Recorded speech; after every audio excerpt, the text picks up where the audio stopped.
I was really compelled when you're talking about the evolutionary roots of power. But like, at its essence, what is power?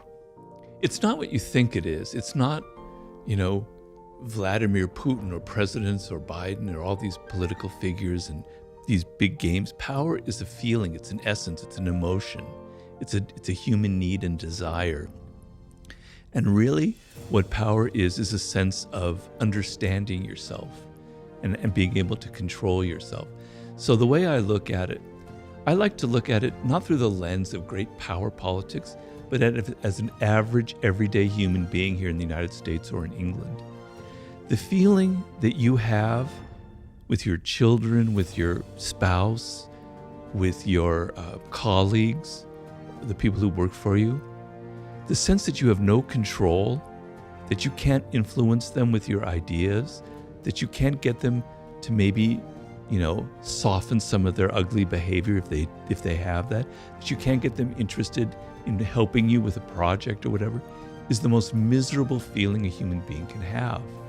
Malcolm X had a quote that I love, which is, "Absolute power corrupts, but absolute powerless corrupts even more." I'm butchering it, but that was the gist of it. The feeling of powerlessness is actually more corrupting than the feeling of having a lot of power. It turns people into being passive aggressive, into playing all kinds of weird games, negative games to get power. You want to feel that you have a degree of control over events in your life, over people, over your future. And that to me is what power is, right? And so some of that involves these games that I mentioned in there, and some of it goes beyond the 48 laws of power, which I've tried to indicate in my other books. But it's the sense that I'm not helpless in this world.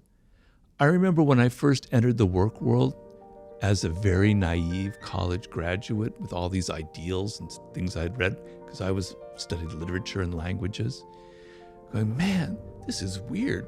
People are playing all these kind of games. I'm in over my head. I made mistakes. I got fired for being, too brash, for outshine the master. It was painful, right? And so learning, you don't have to use the loss of power. I don't advocate crushing your enemy totally. I hope I don't have any enemies ever that I need to crush ever. You just need to know these things so that when you enter the work world, you're not naive, you're not stupid, you don't make the same kind of mistakes that I made. You spare yourself the pain. You understand the most fundamental thing about human nature. People have egos. Even your boss has an ego. You think he or she doesn't because they're powerful. They're even more insecure than other people. You need to be aware of these things so that you don't inadvertently make them feel insecure and suffer the consequences. So that's sort of my idea of power that I was trying to describe there.